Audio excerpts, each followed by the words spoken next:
would say welcome, everybody, to this two-day workshop. We are very excited and pleased that you have accepted our invitation.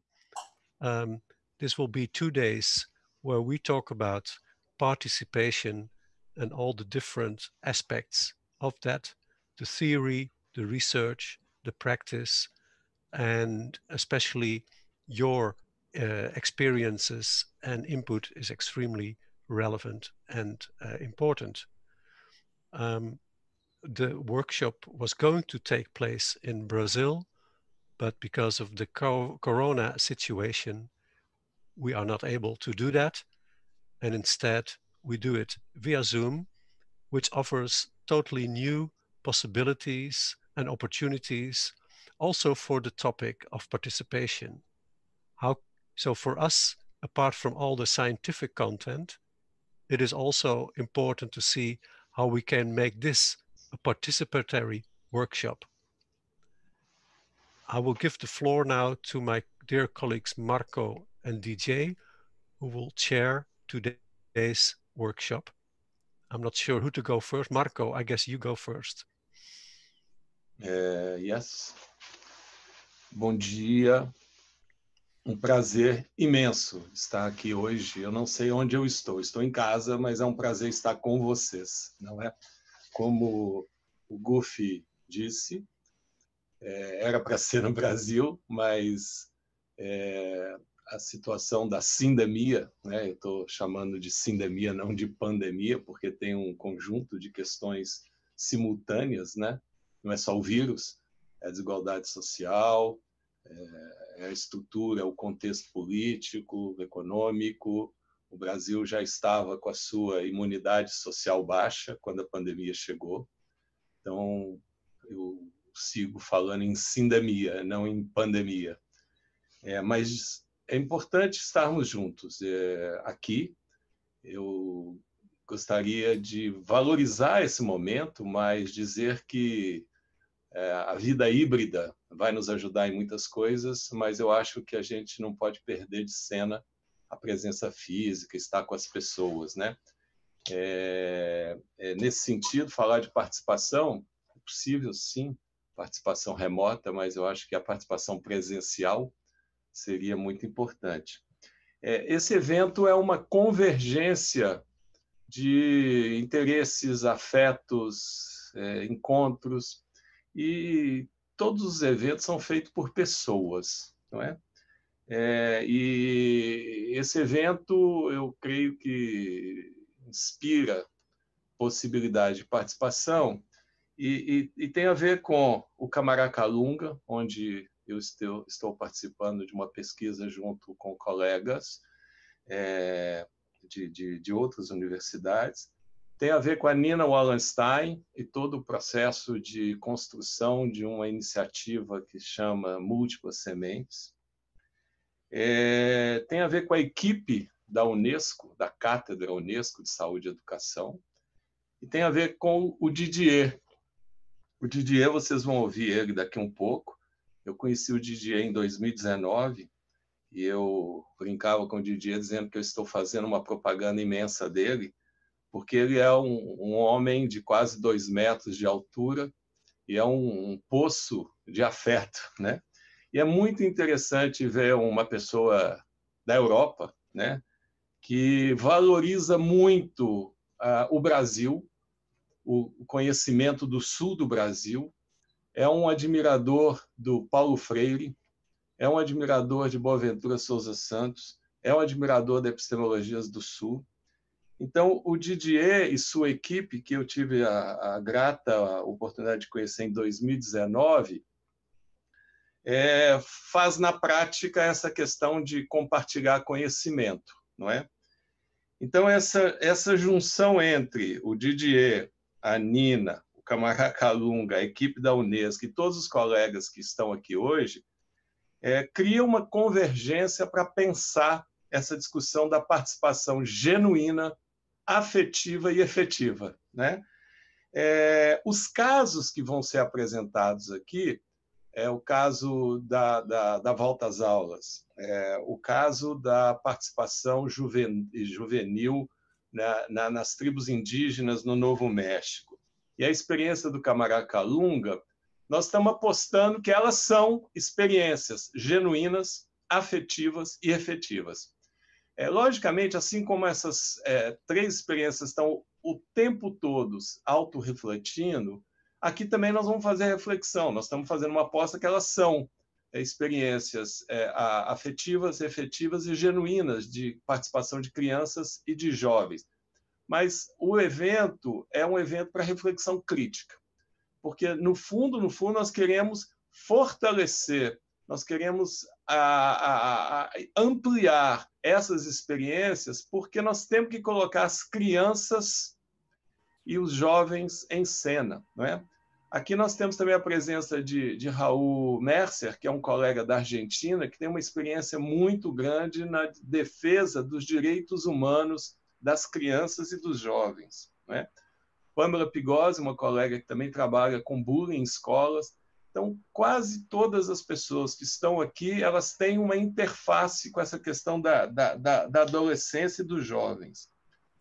E o nosso objetivo maior é que esse grupo, que a princípio era para ser pequeno, de 15 pessoas, ele cresceu, inclusive incluíram colegas da União Internacional de Promoção e Educação na Saúde, colegas brasileiros que estão lá, e eu acho que isso cria outras pontes, mas a gente queria que esse grupo crescesse.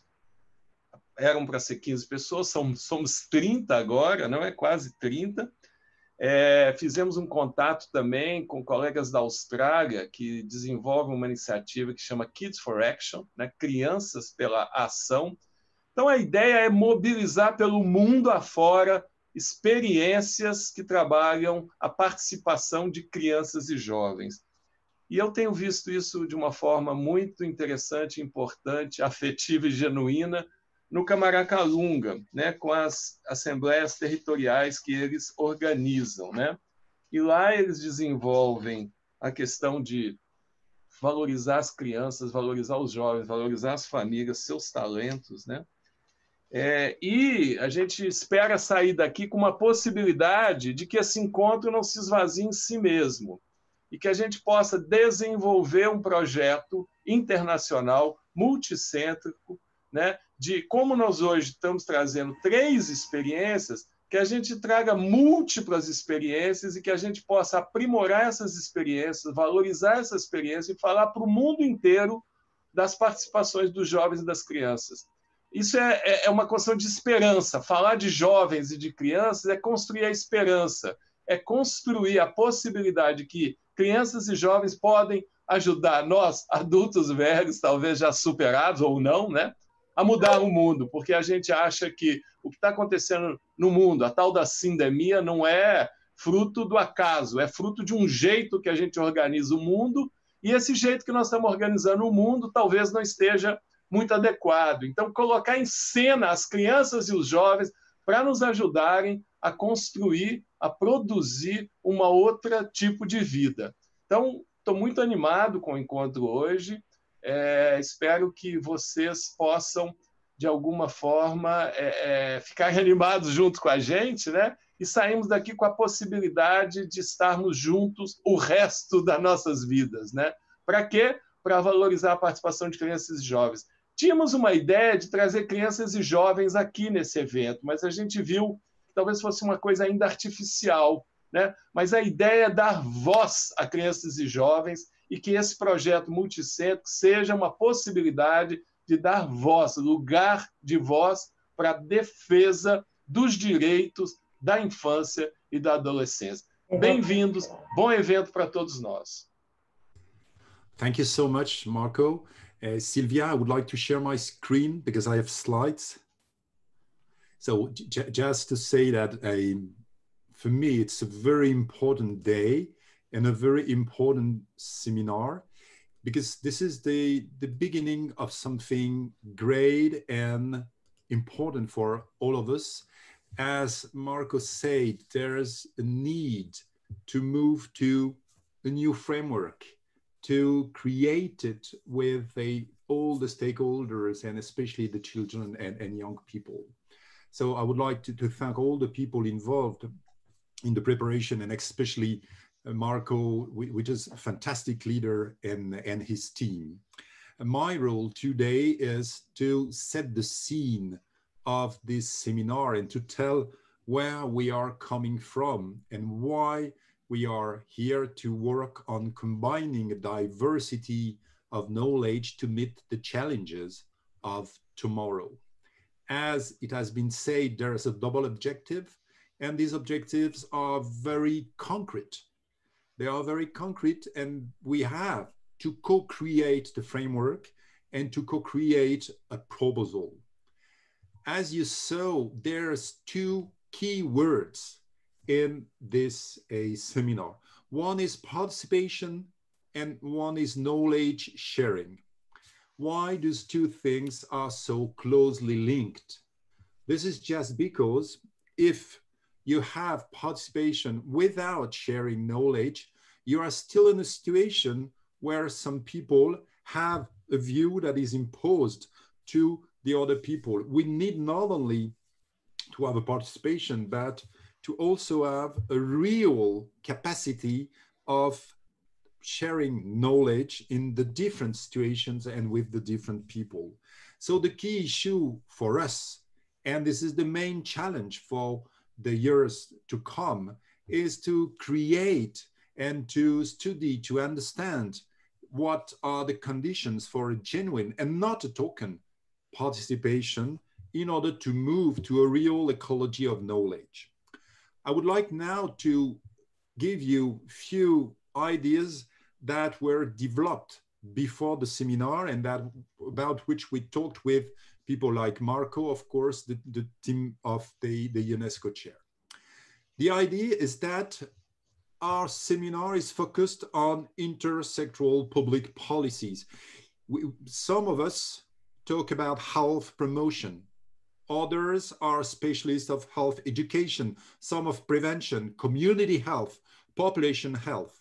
The idea is to work on this different kind of approaches that have in common to be referred to social practices. They're not come from a unique theory, but they come from social practices and they are based on intersectoral public policies. This is the key idea. And for us, what could define broadly what we are talking about is that these intersectoral public policies in the field of health promotion, health education, prevention, is that they are strategies. It means coordinated actions, intersectoral actions, as Marco already said, that aims to orient and support the social change in order to improve the health for all people and to reduce the inequalities. And then to do that, you need to have actions on the life ecosystem of the people and also on health literacy. There is no emancipation without knowledge, without literacy. To be clear, when we're gonna talk, we would like to share with you the kind of framework we have. We can use it or not. This is just to say that when we are talking about these intersectoral policies, we have in fact 4 groups of social practices. One is the practices of the people themselves, the individual and the population, because they are the one who create health in the real world. And it is based on culture, different kind of knowledge, know-how, and social context. The second groups of intersectoral practices we're going to talk about, this is the practices of the stakeholders, not only the professionals, but also the activists, the unionists, the people involved at the community level.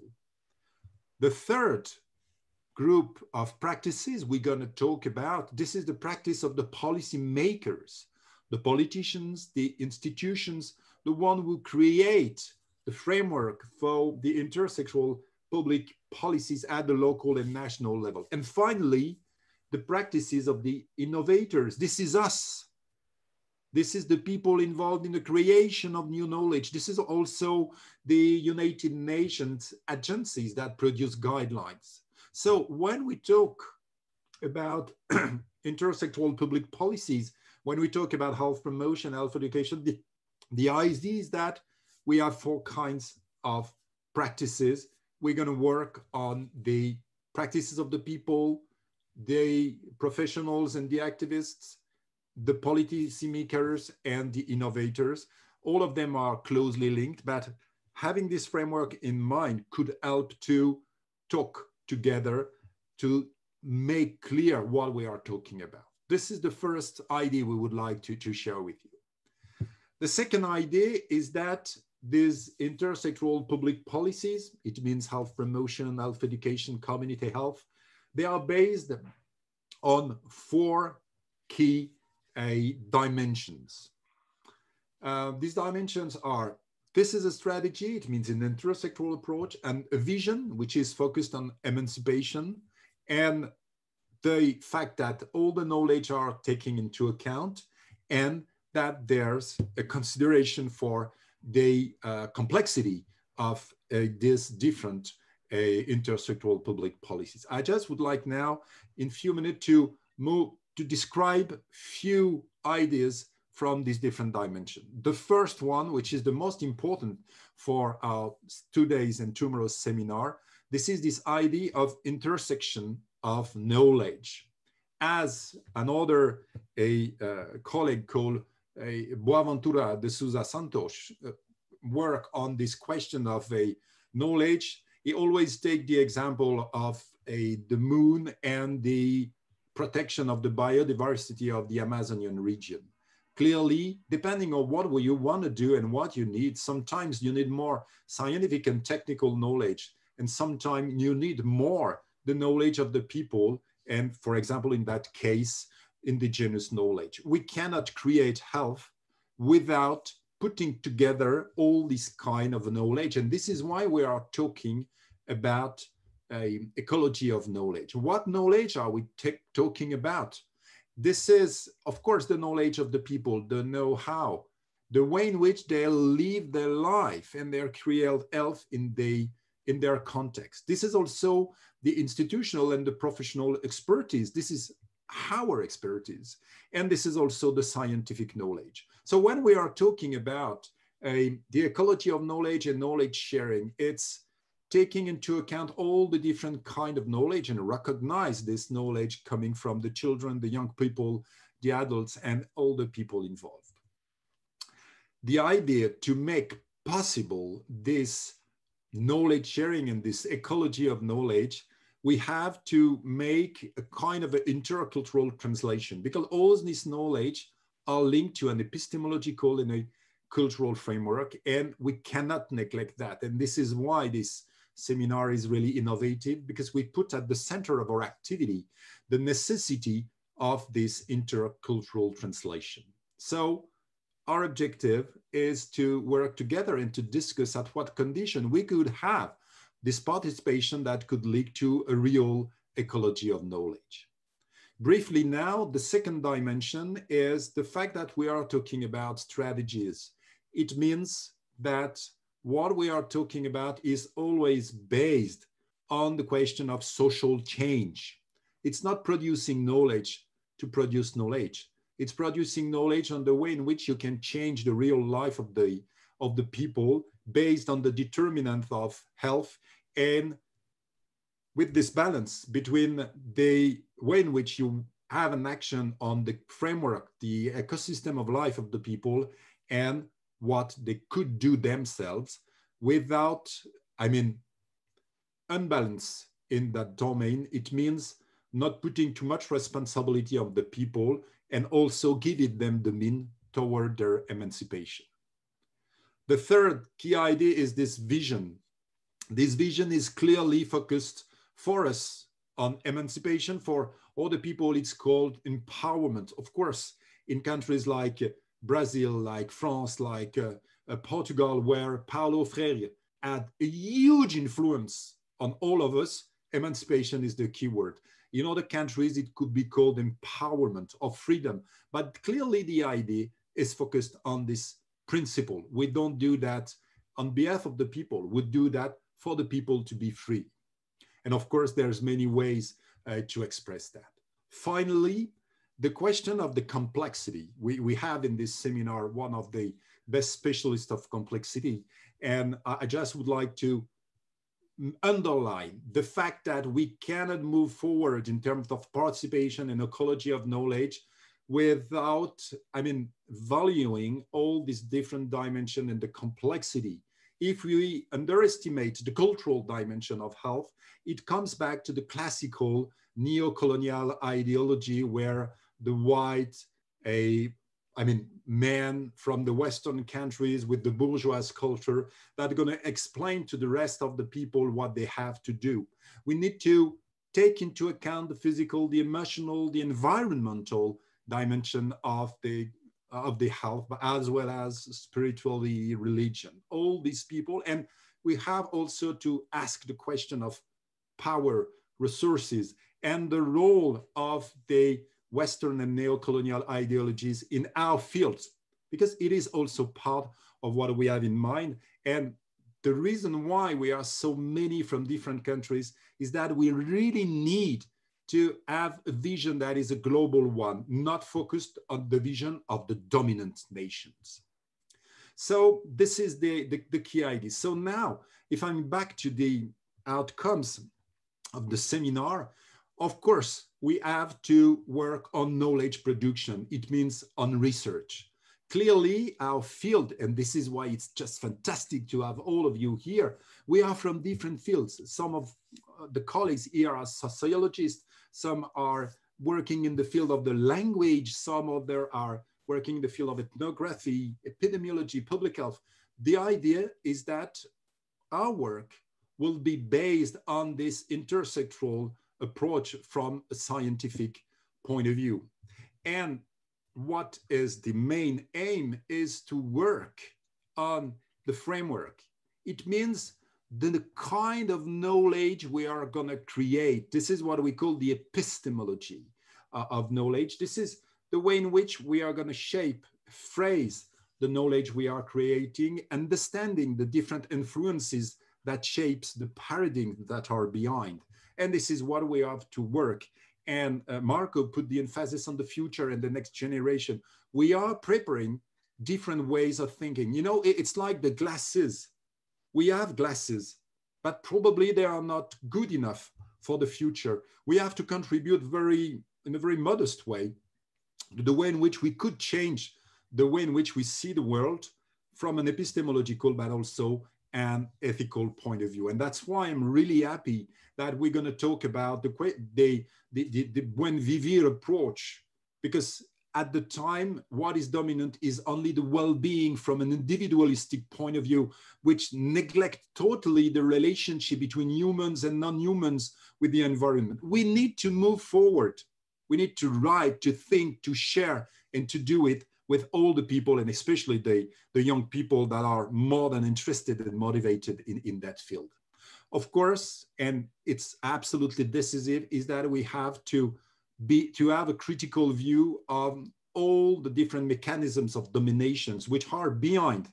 Of course, there's always different influences, power, but we have to know that and to build a framework that make explicit where we are talking from.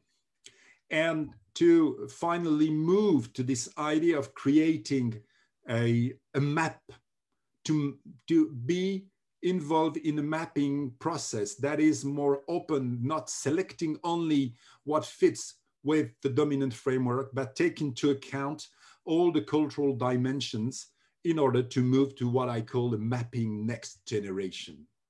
Of course, this mapping, as well as all the research we are doing in our field, is clearly based on a dual aim. You know, we are walking in our two legs, in health promotion, community health, prevention, health education, population health. It's always creating knowledge and also contribute to social change. It makes a real difference in the way in which we are doing research and in the way in which we are going to create together the mechanisms to study the best means for increase the participation of the people. It means that probably we have to think about the way in which it's possible to work with the researchers, the practitioners, the people, to recognize the plurality of knowledge and worldview, to develop studies that take into account all the different knowledge, and to work on the articulation of this knowledge, because it could be only goodwill. It's like living in the world of the Care Bears and everybody love the other people. No, it's not that. We need to talk and to work more in depth with that. So this seminar is a kind of brick in something we're gonna probably build together. This is the new kind of research ecosystems based on people from various cultures. We are very different today in this seminar from various fields of research. We're gonna create interface structures and kind of community of research. And yes, this seminar is the beginning of our common project. Thanks so much.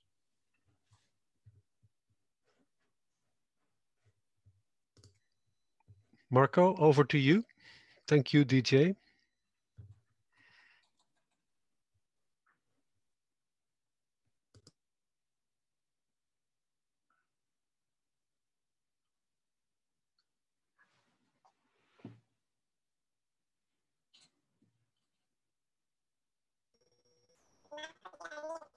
Ok. Eu estava sem o microfone. Essa é a frase mais famosa da sindemia. Ligue o microfone. Então, vou ligar o microfone, eu vou dar continuidade para uma parte importante, que é nos reconhecer quem estamos aqui, o que fazemos, o que somos. A gente pediu às pessoas, né, para que preparassem 3 linhas de falar um pouco o nome, de onde ela vem, o que ela faz e que motivação ela tem para o evento de hoje, né? O nome, a organização, o país e a motivação que ela tem para estar aqui hoje. Para nós nos conhecermos, né? Como vocês estão vendo, a gente não quer fazer um encontro formal, a gente quer criar um clima bom de convivência entre nós todos. Então, com calma, as pessoas podem fazer isso, né? A gente pediu também às pessoas que colocassem 5 palavras no clap, né? Para a gente formar um pouco vamos dizer assim, a nossa ecologia de saberes, né? Eu, por exemplo, pus lá afeto, escuta, acolhimento, desejo de mudar o mundo, né? Então, a gente vai até pedir para vocês que não fizeram isso ainda, que coloquem no clap. A ideia, então, é eu chamar uma pessoa aqui para se apresentar e essa pessoa depois escolhe uma outra pessoa e essa pessoa vai se apresentando. Pode ser assim? Então, eu até consultei, mas não tive a resposta ainda. Eu vou tomar a liberdade de chamar o meu amigo Raul Mercer para se apresentar. Raul é argentino, ele vai falar em argentino. Raul, quem é você? De onde você veio? Para onde você vai? E o que o traz aqui, Raul? Raul, a palavra é sua, depois você escolhe uma outra pessoa para se apresentar, querido.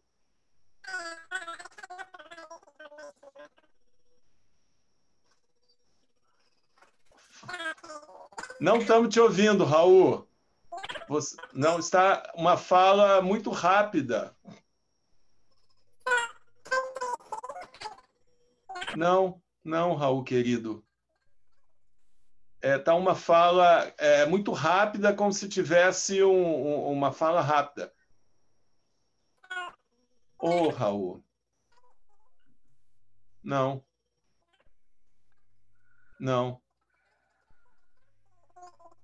Raul, querido. Eu vou te pedir licença para chamar outra pessoa, pode ser? Enquanto você organiza o seu som? Não estamos te ouvindo, Raul. No. We are not listening to you. Vocês estão ouvindo o Raul? Alguém está ouvindo bem o Raul? Está speed, como se estivesse acelerado. A rotação da velocidade está muito rápida, não dá para entender. Talvez seja melhor ele sair e entrar novamente. Isso, ok. Deis, já que você está aí, querida Deis, você pode se apresentar dizendo quem é você e a sua motivação para estar aqui. Depois você escolhe uma outra pessoa, querida Deis.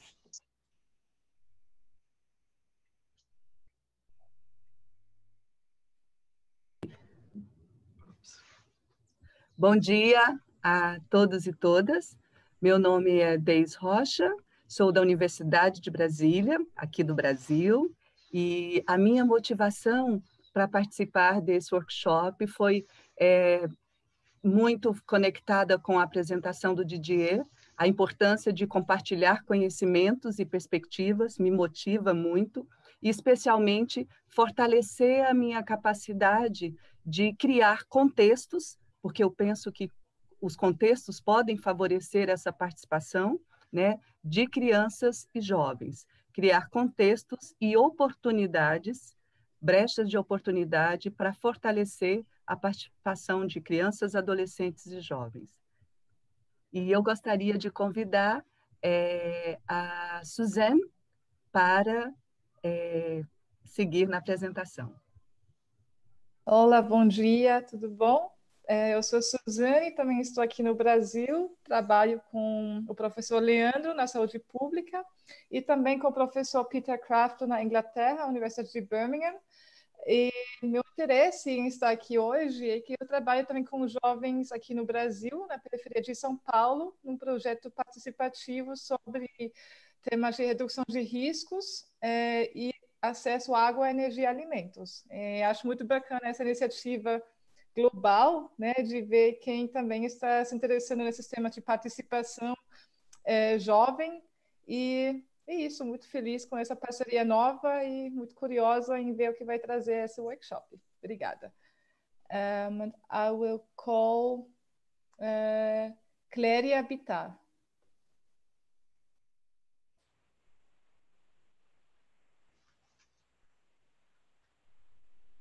Bom dia a todos e a todas. Obrigada por me chamar, Suzane. Muita alegria, sou do Brasil, né? Muita alegria que eu estou aqui e com algumas pessoas já conhecidas, né? Amigos, colegas de trabalho, e destacaria aqui no momento a minha participação pelo Multiple Seeds, né? Múltiplas Sementes, liderado aí pela professora Nina Wallenstein. Um grupo aí grande de pessoas trabalhando dentro dessa metodologia de CBPR, e o meu interesse é juntar conhecer, como falou a Deis, né, o que é a proposta de cada um de vocês, para poder fazer um grande mosaico, igual esse mosaico que nós estamos vendo agora, para poder construir, reconstruir, conhecer cada vez mais, me capacitar, né, também poder capacitar os lugares de onde falamos, pensando nas crianças, nos jovens, mas, sobretudo, particularmente para mim, eu tenho um desafio de poder contribuir alguma coisa com recorte de gênero, que é o que me satisfaz, é o que mais me agrada. Mas pensando no empoderamento de meninas, pensando na construção de novas também masculinidades para um mundo mais igual, um mundo mais justo. Muito obrigada por poder estar aqui. E eu vou chamar, então, a Pamela para dar continuidade a isso. Olá, bom dia. Obrigada, Cléria. Bom dia. Sou Pamela, sou da Universidade de São Paulo. Estou muito feliz de estar aqui. Eu faço pós-doutorado com o professor Marco Ackerman. Trabalho com bullying entre adolescentes. Utilizo a pesquisa participativa com o objetivo de diminuir a prática da violência escolar. Bom, e a motivação de estar aqui para aprender, né, cada vez mais. Eu acho que a gente tem uma multiplicidade de conhecimento, né, a ecologia do conhecimento, acho que para aprender cada vez mais e ampliar as minhas possibilidades na prática mesmo, né, e com o objetivo de impacto social, de transformação social, né, de construção de políticas públicas, vislumbrar possibilidades para a construção de políticas públicas centrada no protagonismo do adolescente. Então, estou muito feliz de estar aqui e eu gostaria de convidar a Rosilda para falar. Obrigada, querida Pamela. Bom dia a todos e todas. Meu nome é Rosilda Mendes, eu sou da Universidade Federal de São Paulo, aqui de Santos, que é na Baixada Santista. E eu acho que a minha motivação são várias, né? Eu tenho me dedicado muito ao estudo de pesquisas participativas, e hoje eu acho que eu também tenho o privilégio de estar numa pesquisa junto com o Instituto Camaracá Lunga, né, que vai se apresentar aqui hoje, os companheiros são todos aí, e é um privilégio mesmo, né, de estar junto, estar seguindo uma instituição que tem, né, se dedicado à defesa, né, dos direitos de crianças e adolescentes, então acho que é um aprendizado imenso. E estar aqui com todos vocês, né? É uma alegria imensa formar essa rede que é importante, é extensa, é global, então isso é bem bacana. Então eu vou chamar agora o meu amigo também, o Raul, que eu espero que ele já esteja com o microfone aberto. Saudades, viu, Raul? Um beijo. Um beijo. Can you hear now? Yes? Oh, okay. It was a Sim. miracle. It was a miracle. It's also my pleasure to be here. And the reason why I'm here is because Marco invited me.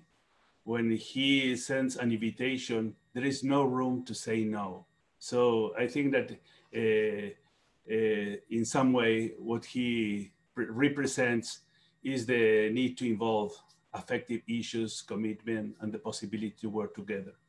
And I also feel that the words that Didier made in his introduction were very, they sound really familiar for me in terms that we share common visions and perspectives and values in terms of the need to introduce all the dimensions that he raised. So I feel really glad to be here. And I understand that this is really a challenge.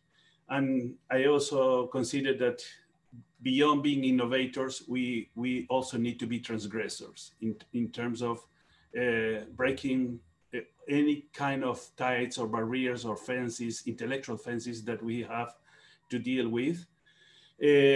I'm Argentinian. I'm now living in La Plata, 60 kilometers far from Buenos Aires city. And I'm the coordinator of the program of social sciences and health at Flaxo, that is the Latin American School of Social Sciences. Is a system of universities that is spread in 14 Latin American countries. I think that this is more than enough. And thanks again, Marco, again, for your invitation. I'm glad to see all our friends. And I will invite my close friend, Min Qian, to introduce yourself. Hello, I'm Min Qian. I am from Taiwan. And I am a PhD student and psychiatry major at Wuhan University. And I am also working in the Health Promoting School Accreditation Center. And my calling is to engage in promoting health and well-being. So that's why I am here. I'm very happy to be here. Many thanks. And I would like to invite Nicola to introduce. Nikki. Thanks, Min Chen. My name is Nikki Gray, and I am a pharmacist by background from the UK and a health services researcher. I'm an affiliated researcher with the UNESCO Chair Global Health and Education Group. I'm also a partner to the chair from the International Association for Adolescent Health and of NCD Child, an NGO interested in children and youth with chronic illness. And that is a specific research interest that I've had through my career about the use of health information and the use of medicines by children and young people. And what am I hoping for today? I am hoping to share, and I'm hoping to learn, and very excited about this very diverse group with whom we're going to work. And I would like to call upon my friend Mamdou to present himself, please.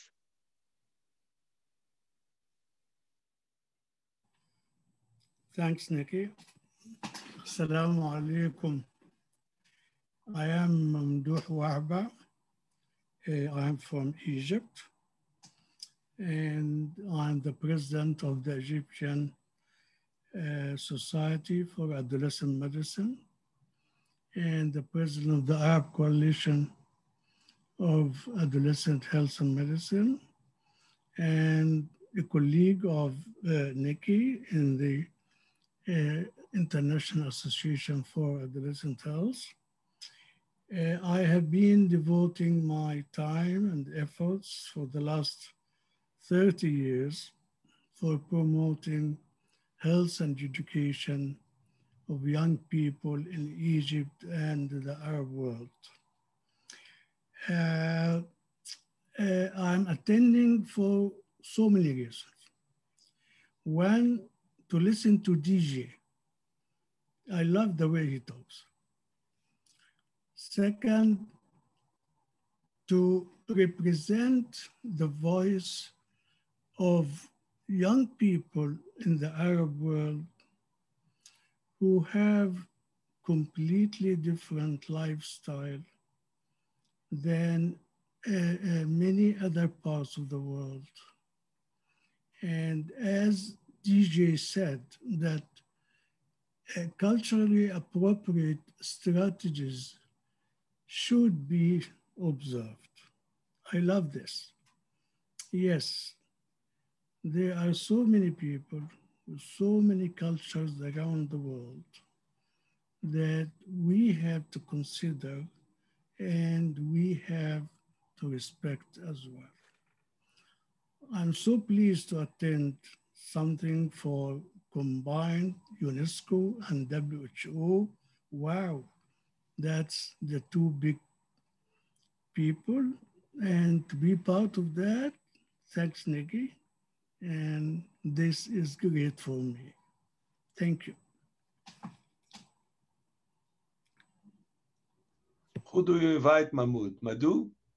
Could you please invite somebody? Yes, Michelle Lima.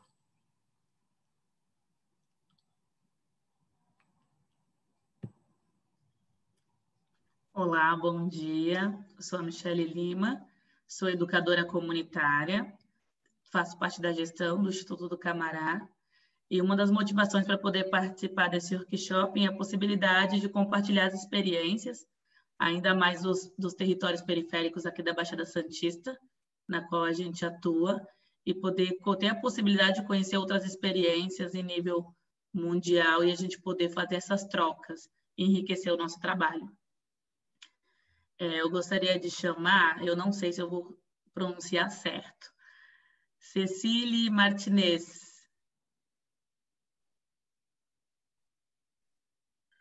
Thank you. Good afternoon, everyone.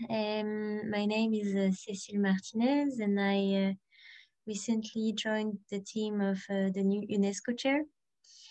And my motivation for participating to this workshop, apart from professional aspect, I've always been very interested in all the participatory approaches, as I did my master's thesis on the implementation of a school program that was based on this approach. So I'm very curious to see, what will be the outcomes of this workshop. Thank you. And back to Fadi. Hello, everybody. So my name is Fadi El-Haj. I'm from Lebanon. I'm the delegate of the president of St. Joseph University in Beirut for continuing education and professional development. I'm also the director of the chair of education for sustainable development and eco-citizenship, and the national delegate of the UNESCO Chair Global Health and Education with Didier and the colleagues. So actually I'm a specialist in science and biology and in science education. And I work a lot on complexity, on the paradigm of complexity. And I think that this paradigm could help us to deal with the challenges of the world of tomorrow, this world that will be very uncertain, very changing, very moving. So complexity would be maybe a good paradigm to introduce. In all my research in curriculum design and teacher training, I try to implement this paradigm. And thank you very much for inviting me to this amazing group. Thank you. And I would like to ask José to introduce himself. Bom dia, todo mundo. Eu sou José, eu estou no Brasil. Eu trabalho no Instituto Camaracalunga como educador, como gestor também. E eu faço meu mestrado na Universidade Estadual de Campinas, que é uma universidade pública aqui do Brasil. E acho que o meu interesse de estar aqui é um pouco para ouvir as diferentes experiências e pensar, acho que mais do que a gente se escutar, é pensar um pouco como que a gente alia isso que o DJ falou, né, da pesquisa com a prática, e que as pesquisas e as ações elas consigam contribuir para alguma forma de mudança efetiva na vida das crianças e dos jovens. Então, um pouco esse é o meu interesse. Eu vou passar para Valerie, assim, não sei se assim se fala. It's correct. Thank you, José. So I'm Valerie. I'm happy to be part of the team of the UNESCO Chair Global Health and Education, and to act for the production and sharing of knowledge for the health of children and young people. I'm very excited to be part of this workshop because the issue of participation is probably the most crucial issue for developing and implementing health promotion approaches that are effective, sustainable, ethical, and rooted in social and cultural context. So very looking forward to our discussions, and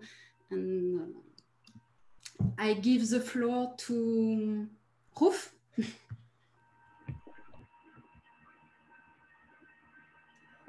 Hello, everybody. My name is Rolf Buijs. I come from the Netherlands. I've devoted my career on bringing the health and the education sector together via health promotion in schools, and now currently managing the UNESCO chair with our great team and with DJ. And I call myself an activist nowadays when I introduce myself, because I do a lot of active participation in my local community. So for me, it's thinking and talking globally and acting locally to have everybody's mind involved to create a better world and to strengthen the common good. Thank you for joining and having us here. I will now give the next speaker, which is Nina Wallerstein. Good morning, all. Bom dia, todo mundo. I'm really happy to be here because this is my Brazilian friends and colleagues, and I adore you, and also all new people from around the world. I'm Nina Wallerstein from the University of New Mexico College of Population Health. I've been working in community-based participatory research for 35 or 40 years. And actually my colleague, Rebecca Ray, and Rebecca will be presenting our work that's called Res Writers, though it has a Buen Viver methodology perspective of integration of culture, indigenous knowledge with scientific adolescent prevention knowledge. And that's what I have done all of my life in CBPR, is to try and integrate the two multiple knowledges, many knowledges, and have had the great gift of being able to work with indigenous communities for 35 years as well. Becca Ray is Hickory Apache herself, and we'll be talking about working with the Santa Clara Pueblo in New Mexico with youth. And I just want to say I've also been working in Brazil since the late 90s and have the pleasure of co-creating together a participatory research collaborative network, which we call Múltiples Sementes, or many seeds. So we've been creating training and projects together to try and have mutual co-learning across. And I've been able to also spend time with the Kamara Kalunga group and learn from them. So I'm interested in hearing how they will present today. Just one other thing. I belong to an international collaborative of participatory health research, which has a Kids in Action worldwide group. And I'm looking forward to connecting that network with this network, because that's many, many other projects around the world that are working on participation and empowerment, youth empowerment. And so that's an opportunity to link networks. And next week, there's the international meeting, and with the Kids in Action people will be meeting. I'll send out the information to everybody who can join that working group. I lead the working group on evaluation of participation in this international collaborative. If anyone wants to join us as well, I can send that information. E muito obrigada. Thanks, Okay. Nina, for walking. It's very Oh yeah, early in the morning.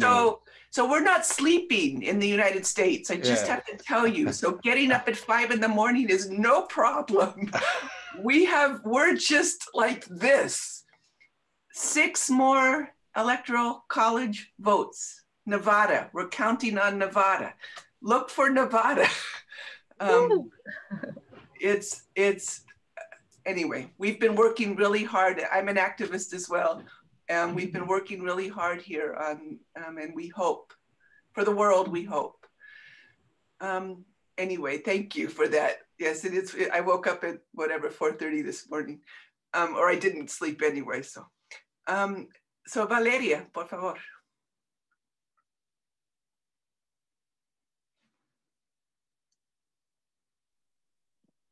Olá, eu me chamo Valéria, eu também estou aqui no Brasil, no estado de São Paulo, litoral, Baixada Santista, faço parte da equipe do Instituto Kamara Kalunga. A minha perspectiva de poder participar desse encontro é que a gente possa compartilhar nossas experiências, que a gente possa se conectar e nos fortalecer para o trabalho com as crianças e jovens. A gente precisa conectar as ideias, conectar as ações, conectar as pessoas. A gente precisa se fortalecer, né? O trabalho de silenciamento das pessoas, ela é muito grande, de uma forma mundial, inclusive. Então, a gente poder estar junto, estar mais forte e estar ampliando, né, a nossa experiência profissional para um trabalho mais digno com as crianças e jovens, isso é muito importante.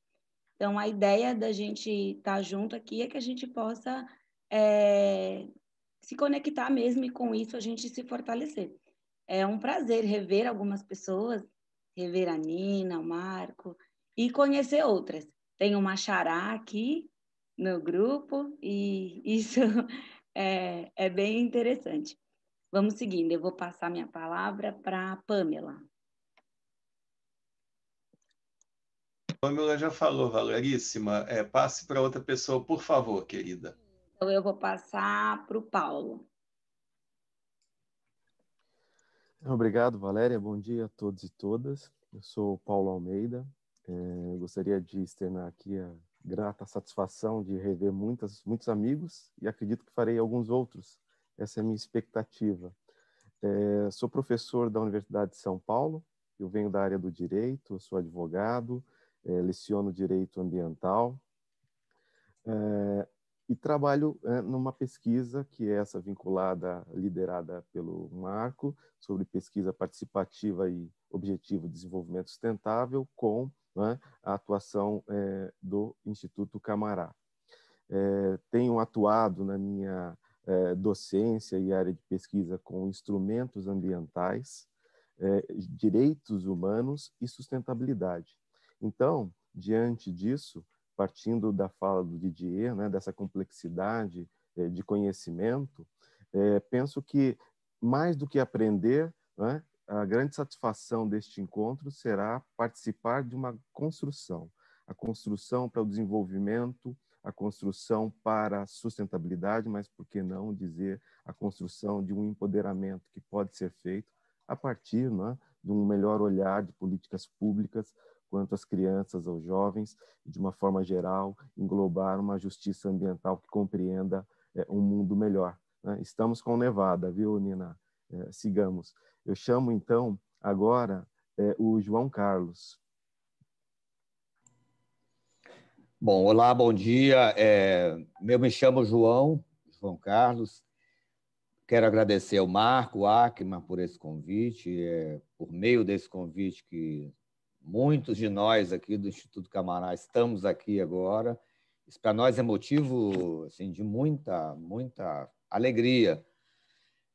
A nossa experiência, a gente vai falar um pouco depois, né, ao longo desses dias, mas ela passa um pouco, né, pelas práticas da educação social e da educação popular. Ela passa bastante pelas práticas do acompanhamento terapêutico, que é um dispositivo de cuidar, né, da loucura enquanto expressão genuína, já que é o termo que nós estamos usando aqui, participação genuína, expressão genuína de jeitos de ser, de modos de viver, e que não devem ser enclausurados, não devem ser criminalizados. Isso tem sido uma prática que Nevada nos ajude também aqui a mudar essa prática criminalizante, repressiva, que não dá lugar de expressão. Né? Imaginem lugares de expressão para crianças e jovens, considerados aqueles que não têm lugar de produção, de potência, de transformação. É com isso que a gente lida, é com isso que a gente trabalha. Né? Então, a nossa prática é uma prática de convivência cotidiana, de estar junto, estar ao lado, conviver. Né? A gente vai falar um pouco de um dispositivo, que são as assembleias comunitárias, e que é um dos dispositivos, que são lugares de encontro a partir de onde a gente parte para lugares, para histórias, inclusive para a Argentina, viu, Raul?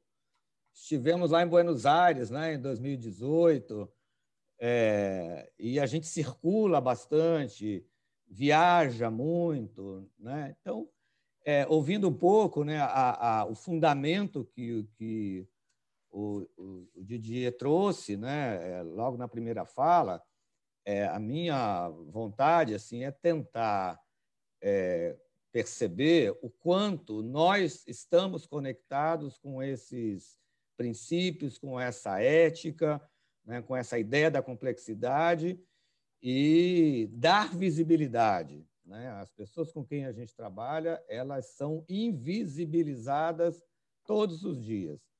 Então, essa é um pouco da nossa expectativa. Né? Como conhecer experiências, como dialogar com outros mundos, né? E talvez esses outros mundos estejam muito mais próximos do que a gente imaginava. Né? É isso que a gente vai tentar conferir aqui. Eu passo para quem não foi ainda? Paulo. Silvia, Mônica. a Camila, Mônica. Mônica.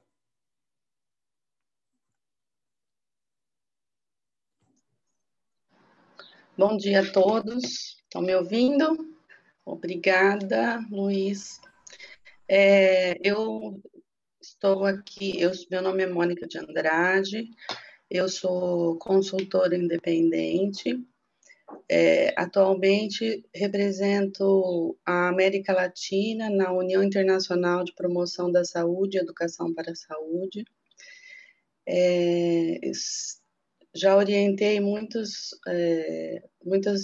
dissertações e teses de doutorado no programa de pós-graduação que eu fazia parte, e sempre tive a grata felicidade de poder desenvolver métodos participativos, tornar as aulas mais interessantes, dar metodologias ativas, dar voz para esses jovens que estavam fazendo pesquisa, depois na graduação também. Eu sou bióloga de formação, e então sempre a interface com o meio ambiente e a saúde são os objetos da minha pesquisa, mas também, recentemente, eu trabalhei como tutora no curso de Habilidades para a Vida da Fundação EDEX da Espanha. Eu acredito que a gente precise ter um olhar diferenciado na educação para desenvolver uma atenção mais plena, para mostrar a importância do conhecimento para aqueles estudantes, né, para esses jovens, e também valorizar o conhecimento. Então, muitas vezes, existe uma dificuldade, porque as pessoas são acostumadas a sentar e beber do professor, e quando você entrega esse conhecimento para eles revelarem para a gente, tem um certo desconforto, mas depois dá tudo certo. E o meu papel como representante da União Internacional aqui é dar visibilidade a tudo que a gente faz na América Latina, que é muito relevante, é muito importante, é diferente da realidade europeia, mas que a gente não tem visibilidade. Então, a minha participação aqui, além de contribuir e aprender com esses diferentes saberes, é realmente divulgar o que a gente faz, que é muito importante. Então, eu vou passar para o Cássio. Cássio já foi? Não. Olá, bom dia. Meu nome é Cássio, eu sou psicólogo e mestre e faço parte aí do grupo que faz a gestão do Instituto Camaracalunga. Sou pesquisador, estou atuando, né, neste grupo de pesquisa que o Marco lidera e que nós estamos aí pensando esse método CBPR nas Assembleias Comunitárias do Instituto Camaracalunga. Também compõe um grupo de pesquisa latino-americano em infâncias e juventudes, por meio do Conselho Latino-Americano de Ciências Sociais, que tem aí se debruçado a pensar e a estudar os ativismos políticos, a participação política de crianças e jovens no contexto latino-americano.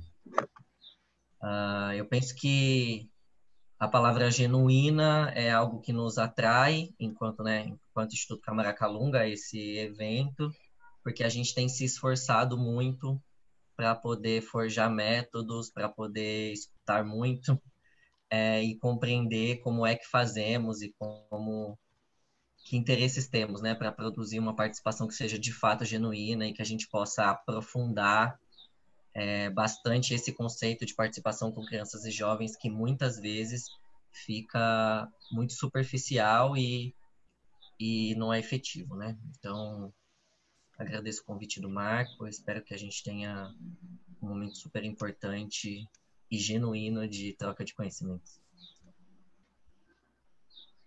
Quem você convida, Cássio? Perdão, eu vou convidar a minha colega de grupo de trabalho, a Maria Fernanda.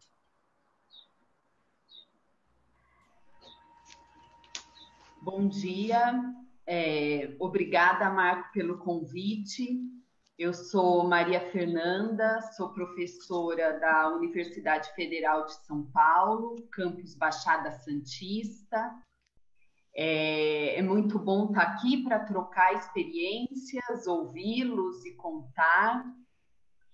Eu tenho o desafio cotidiano de pensar a formação em saúde e o cuidado em saúde nos lugares onde a vida acontece, nos serviços de saúde, nas escolas, nas ruas, nos domicílios, misturando estudantes, profissionais de saúde, educadores, a comunidade. Trabalho nas periferias de São Paulo, Santos, São Vicente. Tenho uma parceria e trabalho junto com o pessoal do Camaracalunga já há algum tempo. E dentre os muitos temas que a gente pensa e trabalha junto com as crianças e os adolescentes de São Vicente, tem um que me desperta, me dá mais alegria, o que é o meu preferido, que é pensar sobre o direito humano à alimentação adequada. Eu sou nutricionista de formação e agora a pandemia tem nos ajudado a investir numa discussão de temas muito importantes que envolvem alimentação, que é a fome e o direito humano à alimentação adequada, com as crianças, adolescentes e também com as mulheres. E é isso. Me perdi um pouco aqui, não sei bem quem está faltando. Vanessa já falou? Tânia... Vanessa? Não, Vanessa não falou ainda. Mafê, pode ser a Vanessa. Então passo para a Vanessa. Bem-vinda, Vanessa. Bom dia. Sou Vanessa, sou do Instituto Camaracalunga. Estou na construção dessa história nos territórios há 12 anos. Sou psicóloga. Estou muito feliz de estar nesse encontro, principalmente porque a gente está num contexto de agravo dos direitos humanos global. Então, é importante a gente fazer um esforço global de discutir as práticas e poder articular elas, né? Porque senão a gente fica solto se esforçando quando a gente pode produzir muito mais potência. Então, estou muito feliz com a possibilidade da gente encontrar experiências e caçar jeito de experimentar resistência e avançar aí nessa luta. Tá faltando Silvia, né? Silvia foi um dos nomes que falou que não se apresentou, Sim, certo? Silvia está faltando. Silvia. Passo a bola para Silvia. Thank you. Hello, good morning, good afternoon, everyone. I'm Sylvia de Ruiter. I work for the UNESCO chair, and I had the pleasure to help DJ and Marco to organize this meeting. I'm based in the Netherlands, and my motivation is that to participate in this workshop is that one of our values as chair is active involvement of children and young people. And I think we can still learn a lot and improve also our own work in this field. So very excited about so many people being here, and I hope to learn a lot. I would like to invite Camila to introduce herself.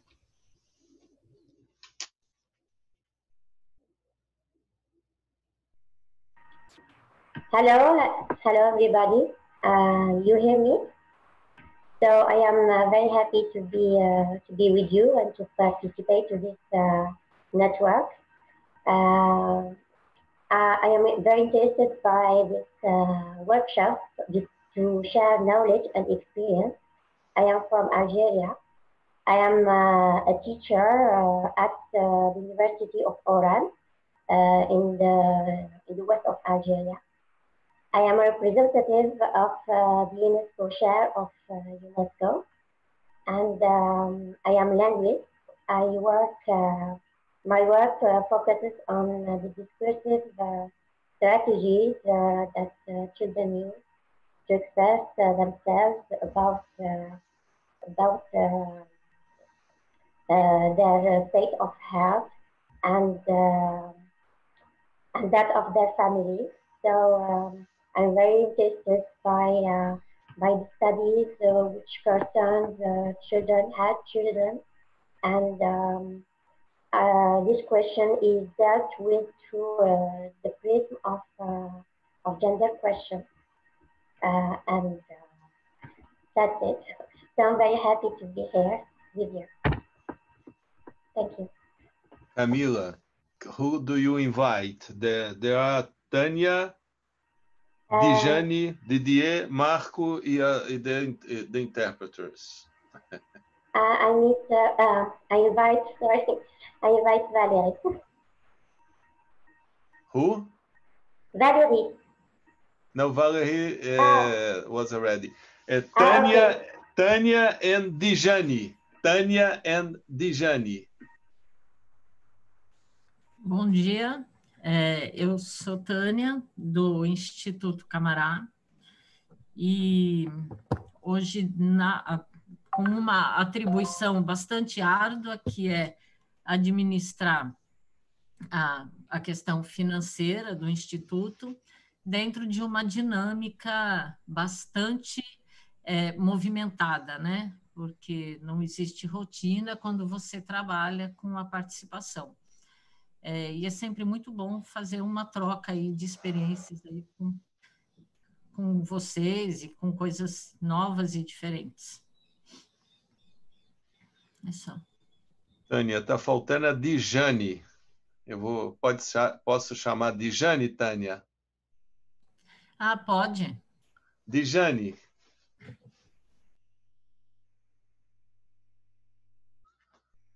Dijane?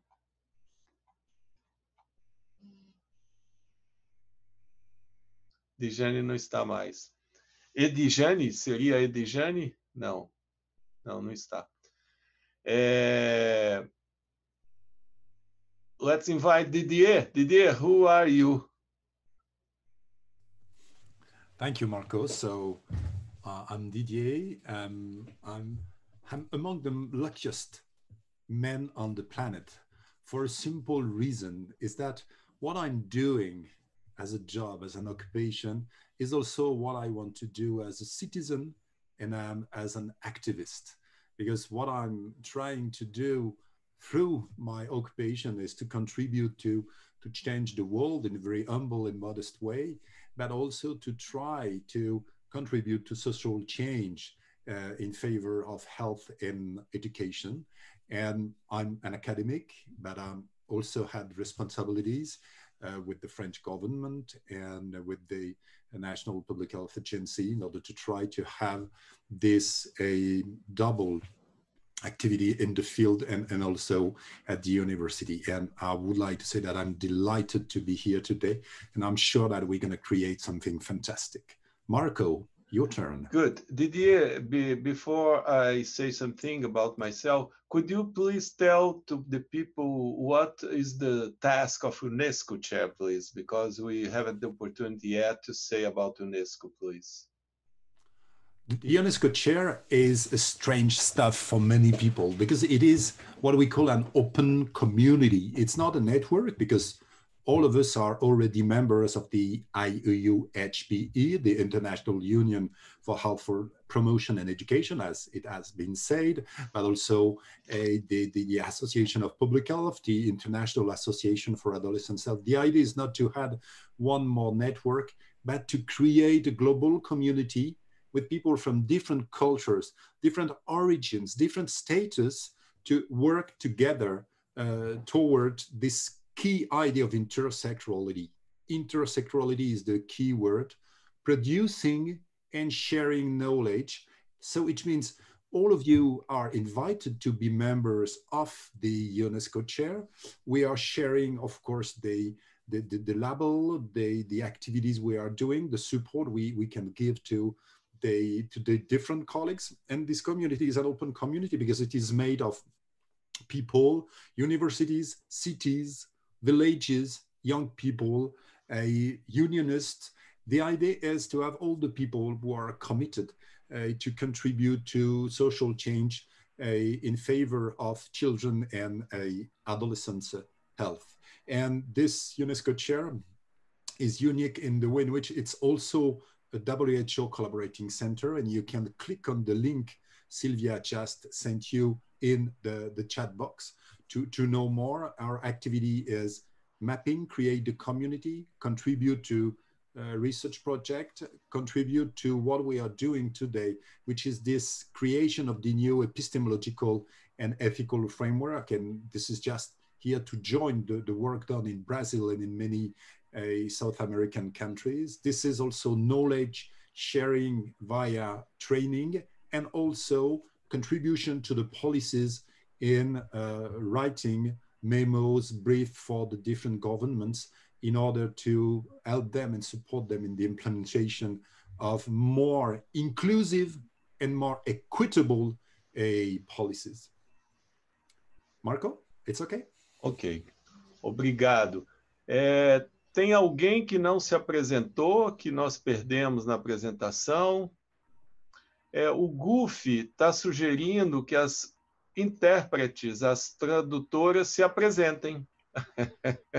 E eu acho uma boa ideia. Eu queria dar voz verdadeira às intérpretes, que falassem quem são. Tradutoras?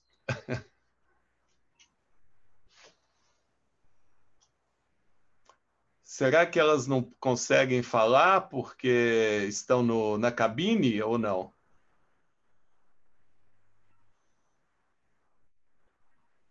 Então tá. Mas então eu apresento. Temos 3 tradutoras aqui, a Andrea, a Flávia e a Emily.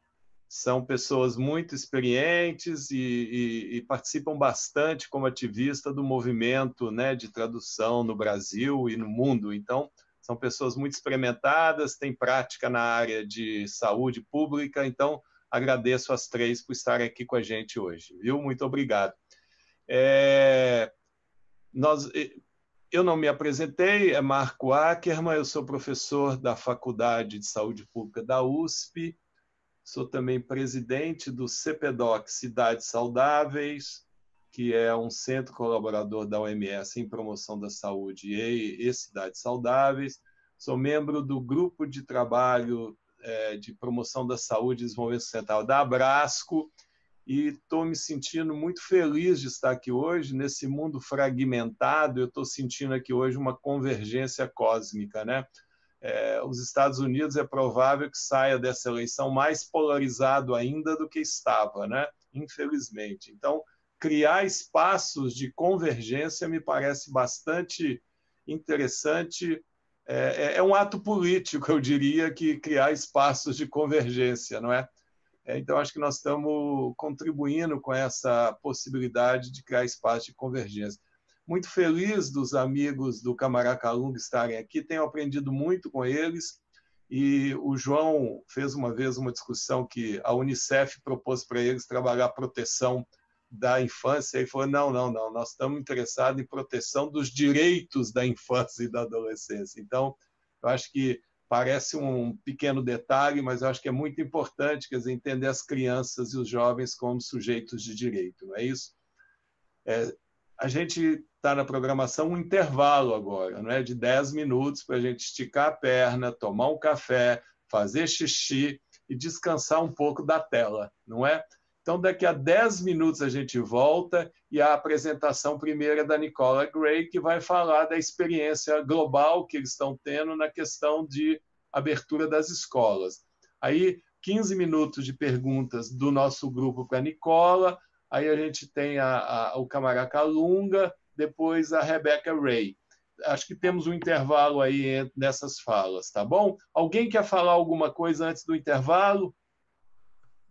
Could you please introduce our dear Nick Gray, please? Yes, of course, Pat. Let's wait a little bit, because the people from Instituto Camará, they are very interested in the talk of Nicola. They are not here yet. If you don't mind to wait a little bit. We can wait a few minutes, and perhaps may I invite you all to have a look on the cloud. We have on the screen the cloud made by Sylvia and shared by Sylvia. You remember the idea was to share keywords that describes what is a genuine participation. And as you know, the bigger the words are, the more they have been selected by the colleagues and the participant. And clearly, we could see that at the center, you have words like a citizenship, like ownership, that are linked to the commitment, the real commitment of the children and young people, which is absolutely great. The condition, the skills that are really needed to move to genuine participation. But at the very core, you have skills, you have I would say, critical skills and all that stuff. So there's a lot of different things. There's also a Portuguese word linked to that correspond to host, to history, etc., etc. So it's absolutely great. And I think we could come back to this cloud later during the seminar to see in what way it could move and how could we be able to move and to create together. So now it's time for me, and it's always a pleasure to introduce Nikki Gray. As she told you, she is a researcher, she is a English, but I think what is absolutely magic is that as the vice president of the International Association for Adolescent Health, she has many, many years of experience of having young people, especially adolescents, involved in the different activities of the International Association for Adolescent Health. So she is a real expert because they try a lot of different models, organization, because there's always a risk to have a kind of token, a fake participation of children and young people, because in many ways we use them. We do not respect them. We use them instead of learning from what they have to offer. She will contribute all over the seminar and the years to come on this aspect. But for this first talk, we asked her something a little bit different, which is focused on connecting knowledge. You know, before moving, and this is what we're going to do with the next talks, to the conditions of participation, the first step is to talk about the way in which you can share knowledge, you can connect knowledge. And the idea, and this is what Marco already said, there's, of course, millions of possibilities to introduce such a seminar. Our idea was just to select 3 concrete cases, 3 things that are on the field, even if it's at the global or at the very local level. So, Nikki, it's your turn to talk about knowledge sharing, knowledge connection, and you're going to talk about the work we have done on the school reopening. I leave the floor to you, Nikki. Thank you, Didier. Yes, it's a pleasure to speak to you all today about the work. And I guess that this is part of the pathway of the chair. It's probably the first, piece of research that we've done as a group. And I've been very, very honoured to take the lead in managing and analysing the data that came out of the survey. So wherever possible, I will try and draw parallels with principles that we will be using in the rest of this seminar and workshop from my background as a researcher with young people. And hopefully we will see, and then I will look forward to the discussion later. I shall apologise in advance. I decided to use automatic translation of the slides to make something that you can see visually in both languages. I did send them to Marco, but at very short notice. So if there are any horrible mistakes in the translation, I apologise up front, and I hope that the thrust of the presentation will come through clearly. Sylvia, thank you for helping me with the slides, and we'll go to the next slide, please.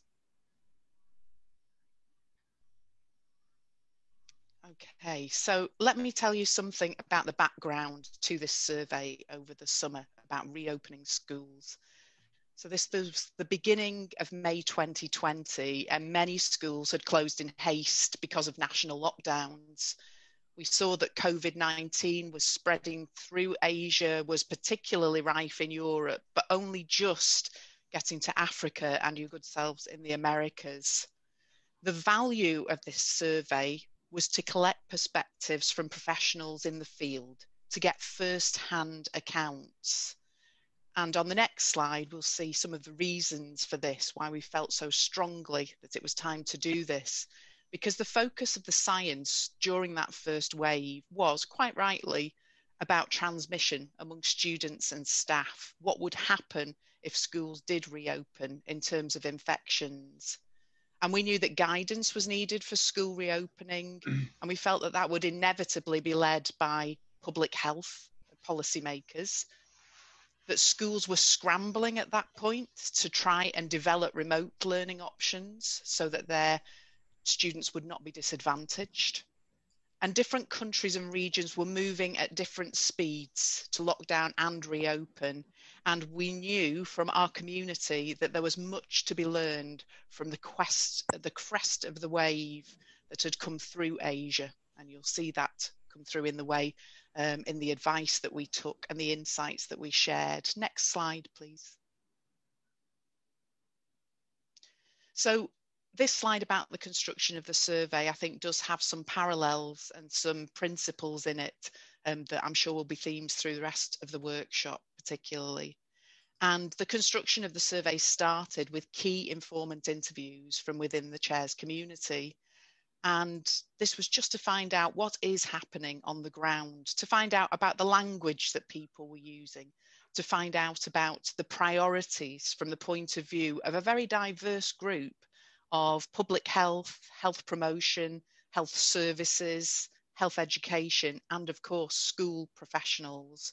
And we're very grateful to Min Chen. It's lovely to see you on this seminar for those valuable insights from Taiwan, while the rest of us were trying to think about what was going to happen. And of course, the measures and the managing of closures in Taiwan was not just based on what was happening with the COVID-19 pandemic, but it was also based on, learning from SARS and from other respiratory viruses that had passed through the region. So there was much wealth and value from sharing those insights with us.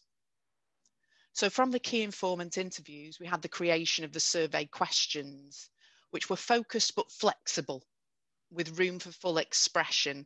And as the person who was managing the analysis of the data, you can imagine that having so many open questions was very rich. And, we needed to have a lot of time to consider the themes and the coding, but that flexibility to let people from the community in so many different world regions express themselves in their own language of, the field that they were in.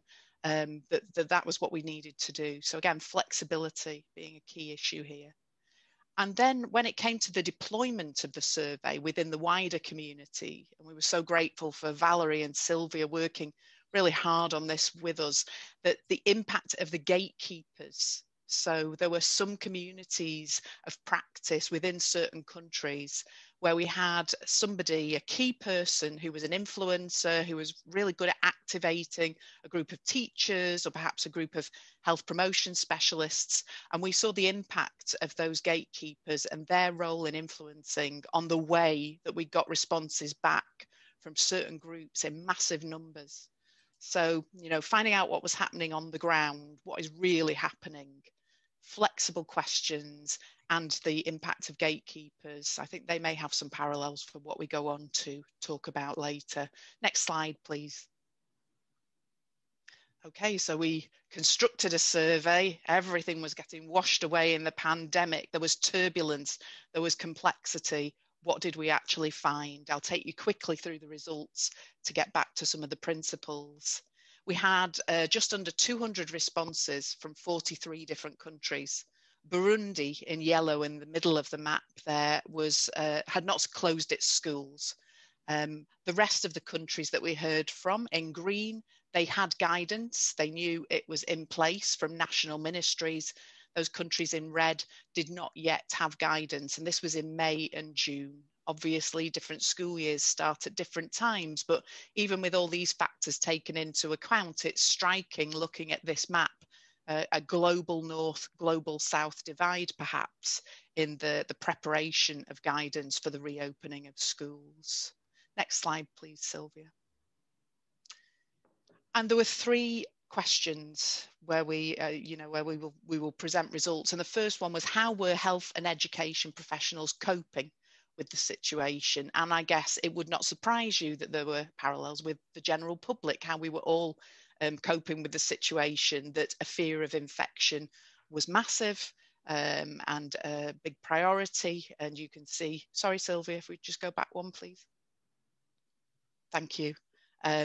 The second point that, everybody was talking about a battle, a war against the virus, at least in my country.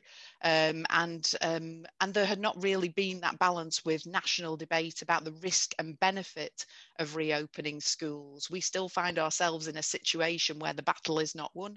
No vaccine, varying efficacy of treatments, but we have reopened our schools. So there was the risk benefits there, and mental health problems were reported by all stakeholders, by teachers and by families. Next slide, please. How were professionals making sense of that guidance that had been issued? So this had been issued by national ministries. The majority, so we're thinking about the 20 countries now that reported that they had guidance. Health advisors were in a leading role, 10 health and education jointly, 5 other responses out of 20 where health had taken the lead. There was a 2-stage translation process going on. The complexity and creative communication was needed to stakeholders in this issue. So that would be from national to regional, or even to more local governments and authorities, and then through to school teams, and indeed through to families and students themselves. And it reminded me that one of the issues that was particularly brought out in the key informant interviews was around autonomy to implement the guidance. And this came back as a very interesting emerging finding about that variation in autonomy. You can see here a quote from Namibia about no freedom to deviate from these set public health guidelines, but that went right through to a lot of flexibility to implement according to context, but most people in the middle, where there was an expectation that public health measures would be followed, but with some autonomy to flex according to the context of the school. And that's another principle we'll come back to. Next slide, please. The elements of the guidance, and this was very much, again, from the people on the ground. We didn't check what elements were in their guidance, but these were the things that we asked them about. And you can see that issues like class size reduction to enable social distancing and hygiene measures were very high, had very high exposure to the people that we spoke to, but lots of familiar measures that you will see there, including things about the education that they will be providing to their students about pandemic, which would include the importance of washing hands, social distancing, and the nature of the virus. Next slide, please.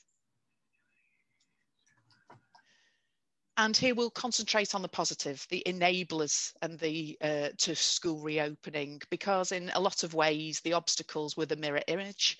And again, I think principles that come out of this about how any participative project is going to succeed is firstly that cooperation between the players involved, between the school teams, between the local authorities and the families, that they would have consistent information that didn't change as governments changed their mind about different measures, but was constant, and that it was given to them in time to actually implement it, backed up by the resources and equipment that they need. Again, for me, is a central part of effective participation work. And also, because so many of these guidelines were health-led, this awareness and humbleness, in fact, about the education system and the school constraints that would have to be borne in mind were to put these measures in effectively and appropriately. And there's a quote, and I'm sorry, it's only in English, but the key words in there are political commitment, creative spirit, partnership between families and teachers in this case, reflecting together, guiding resources, and sharing practice. And again, I think lots of principles coming out here for success in team working and for us going forward. Next slide, please. So that was some of the main points of the survey. But there were other issues. I told you at the beginning that I have a particular interest in education for children and young people with chronic illness. There are already inequalities in education for this group, and what would happen with the pandemic. And so this was where we went and consulted with paediatricians as a particular group who had access to families and could report back to us things from the field. So they told us interesting things. From Denmark, we were hearing about how, in that first going back, that children who had asthma were actually doing really well, whereas we knew that, children with underlying respiratory symptoms, that there might be a fear of them going back to school.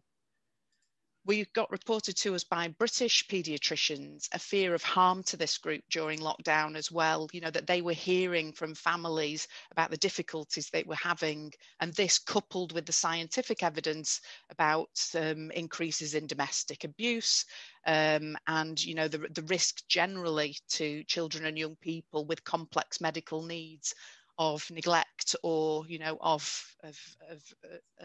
you know, poor treatment of any kind. They were very worried about this with extended periods out of school. And also, again, a very interesting comment that we weren't seeing from the science, that families with children with complex needs had actually found that the break from school was making their lives a lot easier. That daily routine was becoming easier. And you know, in the context of a school system that had actually been really creative about including these children and young people in mainstream education, that there was a risk that this was going to be lost, that the parents would actually favour homeschooling for longer. And for us and our thoughts today, would the child or the young person have a voice in that decision to go back, or would that decision be made for them? So this was another group, paediatricians, and it was, you know, finding out from those in the field. Next slide, please, Sylvia.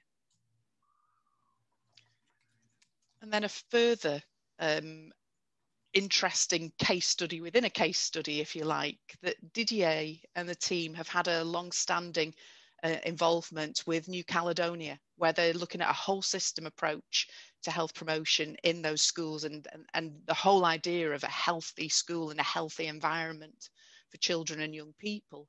So when schools closed, there was an opportunity here to bring new focus to this shared intersectoral project. And the project materials, you can see some of them on this slide, worksheets and videos were made available, and particularly those of real importance of the risk of infection, of how to express your emotions, and critical literacy when confronted with conflicting information. They took on enhanced meaning. An evaluation was done of the materials. They performed well on those 3 tenets of usefulness, usability, and acceptability, but challenges were still reported from the all-important field in contacting families to make them aware that the resources were there, and also in the ongoing prioritisation of health education with the needs to keep French and mathematics and science, you know, on the agenda. How could they find that balance? So next slide, please. These were all different ways in which the chair was trying to be active. And, you know, we wanted to share, and we wrote many papers, and we wrote papers not only for journals, peer-reviewed journals, but also policymaker read journals, where we were getting information out there, and several times during the pandemic about developments in the field. And next slide, please, Sylvia. You know, they will all come together as a milestone of learning in a book that we will publish. But moving on to the next slide, that's a point in time where we can capture what we did. And this is my last slide, just thinking about the interesting things for us as far as webinars that we were involved with. And there have been many webinars about the reopening of schools over the summer. But on the top right there, we had a really interesting webinar with Education International, which is like the union of teachers' unions, and ASCD, a massive educators' union, where we looked at better aligning education and health in this context. We then went to the paediatricians, the International Paediatric Association, and the Young Professionals Network of the International Association for Adolescent Health. And it was knowing and finding out that they had a thirst for knowledge about young people with chronic illness. We had that knowledge. We put it into the later webinars. You know, there was very much this dynamic process of what do you want to know and what do we know? And then we also got the chance to speak at a UNESCO meeting where we could contribute to that conversation. But I've put 3 words in the middle of the screen because for me, these are some of the things reflecting on the process that again might be relevant going forward. This idea of reception, which is not a passive process of just hearing things and absorbing them, but this active listening and, you know, trying to hear things in people's own language, you know, the way that they're going to express them, and, you know, really trying to figure out a method of, you know, prioritizing that. And then once you have the knowledge, validating it with the people who gave it to you, validating it elsewhere, and then through means like these webinars, this amplification of issues, you know, trying to bring things to another audience's attention that, you know, have been conveyed to you. And I don't think for a minute that this is linear. This could be a series of small circles where we're going round this cycle of receiving, of validating and amplifying, or it could be as complex as this neural network that you can see on the background of the slide. But I think that they're interesting activities within any participation project, and I look forward to any questions and to hearing your experiences as we go forward. Thank you. Thank you very much, Nikki. This is just great. As you understood, we would like to introduce this. I mean, the seminar with this first case study, not directly in the field, which would be the case of the next one, but at the level of national level and also school level, to see in one way the question of the crisis could help us to think a little bit more about the way in which we could put together different cultures, and in that case, the culture of education and the culture of the health sector. So now it's time for the questions. So if you want to ask a question, then just raise your hand. You know, you have the little smiley, you know, on the bottom of your screen. So it's just raise your hand, or and then I will leave the floor to you. Any comments, remarks?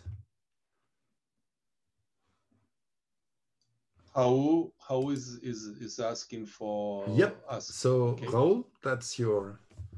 I'm becoming a sort of icebreaker. Well, your presentation, Nicole, or Nikki, was really good in terms of bringing, I would say, that topic in terms of where are the children in this complex scenario. And just listening to you, you mentioned the word trying to bring the pandemic as a sort of penetrating effect. And for me, the penetration has different symbolic aspects. And I related your presentation with some comments that Didier mentioned at the very beginning in terms of considering this as a sort of colonialist patriarchal effect on the different countries. I mean, the pandemic is provoking different cultural changes within each context. So this is something that I want to get some reaction from you. And the other issue that for me is a huge concern is also considering the lockdown during the pandemic as the largest forced migration of children in the history, considering that 1 billion children were moved forcibly to different places. In some places they are more relaxed than others. And the consequence that is generating this situation, we don't know in terms of the present and the future context. So, and the last issue has to do with where are the children voices in this sense? What are the mechanisms that we are creating or generating in terms of promoting active, effective, and I mean, all the three issues that are related with the participation. And from our perspective, I'm talking about my country, Latin America, children are invisible. So these are my first reactions. Wow, thanks a lot for all these analyses, and this is just impressive. Nikki, how to reply? Yes, absolutely. What a fantastic start to the questions. And there are probably other people in the group who can reply to some of these questions with more expertise than I can. But let me share a couple of points from the survey work, particularly probably about the cultural issues and where are the children. So as far as the cultural issues were concerned, we had some really interesting reflections about, so for example, the widening inequalities And we had a correspondent from the Latin America and Caribbean region who was particularly reflecting on the worry of whether particularly adolescents would come back to school, because what was happening with the economic impact on households, and you know, whether they would be forced out into a very fragile employment market rather than completing their schooling because of what was happening there. And I think that, you know, that where this path, the path that this study takes us on, where hopefully we can figure out the next step, is that these were advocates for young people who were speaking with families, and it sets up some opportunities then for thinking about how do we bring the children and young people in. And also really interesting comments from one respondent in Haiti, who was talking about, you know, actually there are some concepts here that we have not been expressing in schools. We have not been talking about life and death. We have not been talking about spirituality. You know, there are other, you know, probably very Western, scientific, empirical things that we've been prioritizing. And something like the pandemic makes us think, you know, we've got to think about this again. That's not what these children and young people are experiencing now. They are confronting different issues, and we could do better. So I think as far as cultural contexts are concerned, that, you know, we've learned so much here with the advocates for young people and children, and now we need to go to the heart of the matter with them themselves. And so indeed, where are the children? I actually heard an interesting study, and one of the study fields was in Brazil, and then Luxembourg and the Netherlands, I think, were the other, or Germany, you know, so it was an interesting combination of countries. It was a strange way that they'd come together. But within that, you know, there were strong things. And I know we've got a colleague here who's really interested in nutrition. There were some strong themes there coming out from children and young people themselves about, you know, cooking with their families, and how the pandemic hadn't been, you know, that sometimes parents were there who hadn't been there before the pandemic, had been there at breakfast, had been there at meal times. And so for me, it's been a summer where I feel I've been absorbing, and I'm sure it's been exactly the same for you. And the value now is for us to bring all that learning together and put it to the best use of children and youth. Thank you so much for your reply. Please, Mamdou, you have a question? Yes, please. Nikki, that's great work. You know, there are different levels of schooling, starting from the kindergarten to the high schools. Have you found that there is no difference, or there are similar trends among the different levels of schooling, or there were any difference? So again, stressing that this was from, you know, teachers and health professionals rather than from the children and young people themselves. There were very profound differences in the concerns of teachers at different levels. You know, through all our learning and scholarship this summer, we've understood that, you know, social distancing and mask wearing in those early stages, and the relationship that you know, the impact on the relationship between teachers and students in that setting, where so much is based on expression and, you know, sort of like physical, you know, sort of like fun and play, but also, you know, physical affection, you know, especially for children with complex needs. That was really difficult for people to understand how that would fit with public health measures. And I think that's where the humility that was needed about understanding or not the school context and those pedagogical and caring relationships between teachers and students, that was a real lesson in, you know, it's all very well having these measures, but that's why you need the voice of the people on the ground and the families to be able to put those into practice. I think for secondary schools, that has been a lot more like you know, there were worries about their, you know, social distancing, of course, because, you know, of the need to be together and to be peers and to whisper in each other's ears, whatever, you know, sort of like all those activities. So again, I think it's that translation of, you know, very, you know, evidence-based social, you know, public health measures into a very real and dynamic environment was the real challenge there at those different stages of education. Thank you, Nikki. I leave the floor to Cassio.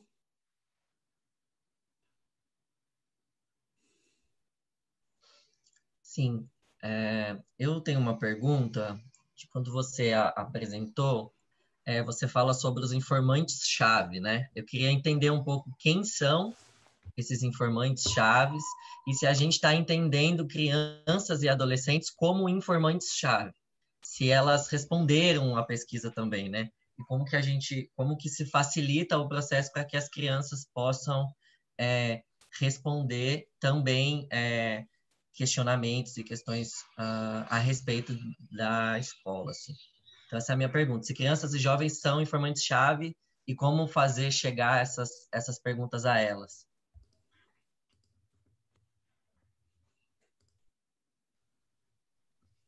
I suspect that Didier will have something to say about this as well as being the person with the key informants. But no, children and young people were not part of the key informant activity.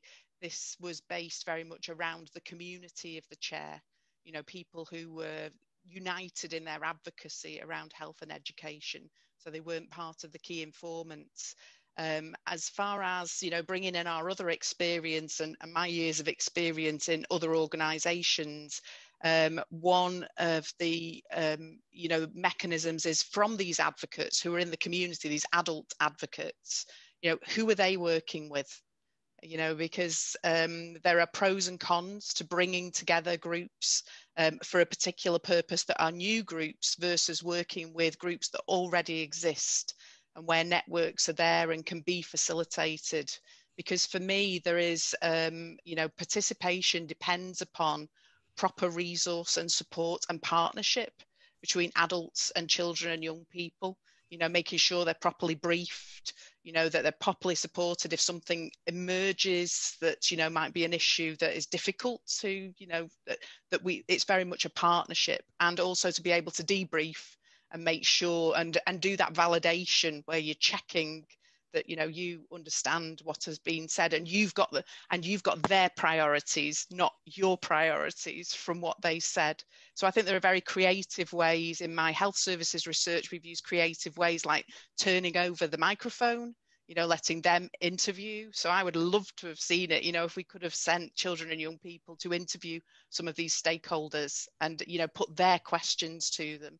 You know, be that a national minister, you know, we have NHS National Health Service takeover days in the UK, you know, so I think there are a lot of creative methods that we can use, but it's definitely that it's not only the collecting data, but it's making sure that the interpretation is also youth-led to make sure the priorities are right. Thank you so much, Nikki. Just to tell you the secrets of this survey, Cassio.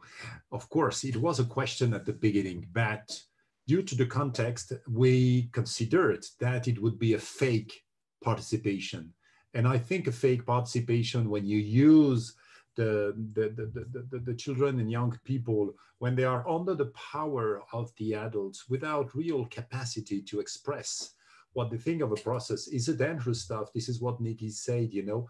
There's always the context, the question of the educational method that are used. And then that's why we decided not to do it for this work, and then to focus on this question of knowledge sharing between the different fields, you know, education, social sector, local communities, and education sector.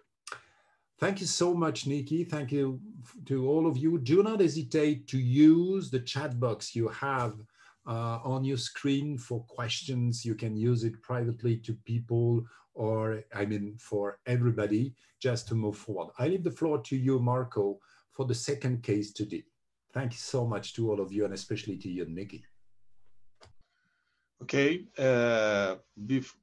Not to answer, eu fiquei pensando, já que genuíno é a palavra-chave, né, do nosso encontro, participação genuína, como que essa pesquisa poderia ter sido feita de uma maneira genuína em que a participação de crianças e jovens fosse considerada? Eu entendi o que Didier disse, que as crianças estariam sob o poder dos adultos, então seria uma fake participação.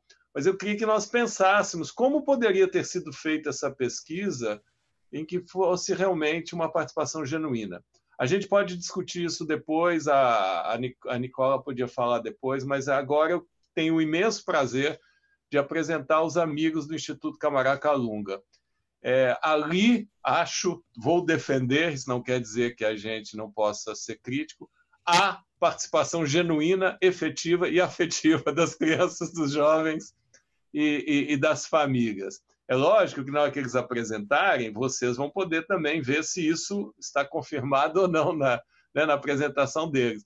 Mas eu acho que é um esforço de 23 anos que o Camaracalunga faz de trazer uma voz para as crianças. E a gente tem participado das assembleias e visto que as crianças e os jovens e as famílias têm lugar de fala. Eu até diria que os jovens e as famílias mais do que as crianças. Queria até que o João falasse sobre isso. Eu acho que os jovens e as famílias falam mais, participam mais do que as crianças. E aí é um desafio como fazer as crianças participarem mais também, né? Com voz real, com voz participativa. Mas o trabalho deles é lindo e por isso que eles estão aqui. Então eu passo a palavra para o João para apresentar. O João e o Cássio, né, vão dividir, co-apresentar. E aí a palavra é de vocês, queridos. Muito obrigado por estarem aqui, muito obrigado por aceitarem o nosso convite, porque vocês estão enriquecendo o nosso evento. Bom, muito bem. A gente agradece. O que a gente vai conseguir fazer agora aqui é abrir um diálogo, abrir uma conversa que, pela própria apresentação da Nick, ela pode desdobrar para vários e vários caminhos e reflexões. Tem um mundo de coisas aqui que ela traz e que nos interessam muito aprofundar, debater. Eu diria, Marcos, só para comentar a tua fala, né, que a premissa talvez seja de que há, de fato, um esforço de construção de participação autêntica e genuína e legítima, porque isso passa muito por nós, né? Nós temos que fazer um processo permanente de desconstrução, né, dos nossos modos de pensar adultos, dos nossos modos de viver as relações. Então, a premissa, se não ficar uma responsabilidade absurda, né, de confirmar que nós desenvolvemos processos participativos. O que a gente afirma agora aqui é que a gente se esforça muito para construir permanentemente processos participativos. E quanto a outra reflexão que você faz, é que talvez as crianças participem menos do que jovens e adultos, isso tem muito a ver com esse momento da pandemia, né? E é interessante, isso foi um efeito da pandemia, né? Porque antes da pandemia, quando fazíamos encontros presenciais nas nossas assembleias comunitárias, que a gente considera talvez, né, o primeiro dispositivo, é o dispositivo que reúne as pessoas, que agrega as pessoas, a partir do qual se geram desdobramentos a partir dos encontros, né? Nós não chegamos lá necessariamente com pautas e com agendas estabelecidas, né? As pautas e agendas se constroem no encontro entre aquelas pessoas que lá estão, que lá chegam, que conseguem chegar, que conseguem permanecer e trazem suas histórias, trazem seus sonhos, trazem suas demandas, e ali, né, nós vamos construindo caminhos, agendas, pautas. Então, agora de fato, né, no processo da pandemia, que a gente teve que mudar para o mundo virtual, aconteceu um dos efeitos que a gente observa, né, foi esse da gente conseguir envolver mais os adultos, os familiares, né? E, de fato, as crianças elas têm mais dificuldade de permanecer nesse mundo virtual para essa tarefa do diálogo, do estudo. Elas estão imersas no mundo virtual para seus outros processos, né, de comunicação entre elas, com as redes sociais, assim, fortemente né, vinculadas às redes sociais, mas para essa tarefa, né, do diálogo que constrói possibilidades, né, de outras ações coletivas, tem sido bastante difícil, bastante difícil. Isso é uma reflexão que a gente faz, né? Mas queria, talvez, abrir um pouco esse diálogo. Primeiro, aqui está, né, a missão que nós escrevemos, né, como sendo a nossa tarefa institucional, que está muito assentada, né, no campo da promoção, da defesa e da educação em direitos humanos, né, porque o processo educativo que nos parece que é o grande dispositivo, né, é produzir experiências de organização, né, política de crianças, jovens e seus familiares, mas assentadas, né, e baseadas, né, no estudo e na educação em direitos humanos. Então, essa aqui é a nossa missão institucional. E o Cássio tem algumas imagens, um pouco, talvez, para que vocês conheçam um pouco do contexto, né? Onde estamos atuando. Estamos aqui, então, na América do Sul, né? Aqui no Brasil, e no Brasil, aqui no estado de São Paulo, e uma pequena cidade, a cidade de São Vicente. Tem alguns dados aqui, aqui embaixo, né, sobre a região da Baixada.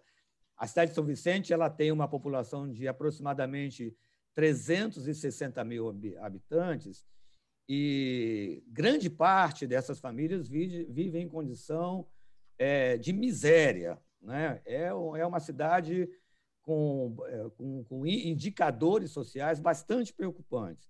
Em termos de moradia, as pessoas moram, a gente tem imagens aqui que mostram um pouco da condição de moradia, da falta de saneamento básico, né, do convívio com o lixo, né, permanente, o que acarreta várias questões, né, de saúde, a questão da alimentação, né, que a professora Maria Fernanda trouxe, que sempre emerge das assembleias como uma questão absolutamente preocupante, né? Então, ainda existem, essa situação ainda permanece, né? São casas, são barracos de madeira construídos sobre o mangue, né? O mangue deteriorado, né?